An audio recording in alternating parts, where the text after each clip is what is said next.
what is so attractive to you about Bitcoin that makes you think it's going to be more than a, like fad? The most interesting thing about it is it's a fundamental computer science breakthrough, and in that it solves something known as the double spending problem. So this is a problem we tried to solve starting in, I think, 1982, and couldn't solve for about 30 years. If you give me the coin, I know that you gave it to me and nobody else. And like that is a big deal and very hard to do, particularly in a distributed system. So the way we've worked around it traditionally is you have somebody like Visa who keeps a ledger. And in that ledger, they say, okay, I know that that transaction happened and it's great, and now give me a big fee and then I'm responsible for fraud and all these things. In Bitcoin, there is no Visa. There is no central thing. There is no fee. And what we're seeing with Bitcoin is like unbelievable developer interest in making it better and solving all these things that people would go, oh, you can get your money stolen and this and that and the other and so forth.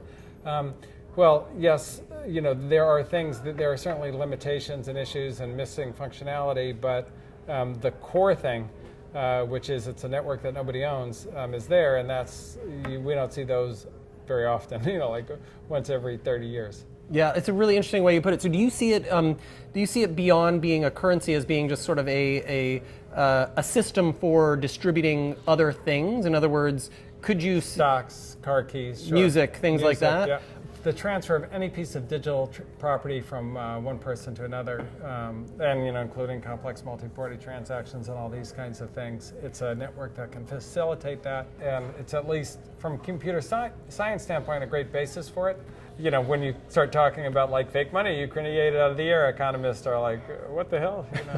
But some of the commentary on it is crazy. Like I think it was on CNBC, like they had like the pawn shop, whatever is Pawn Star guy, commenting on Bitcoin. He's like, oh, that'll never work. It's not backed by the U.S. government.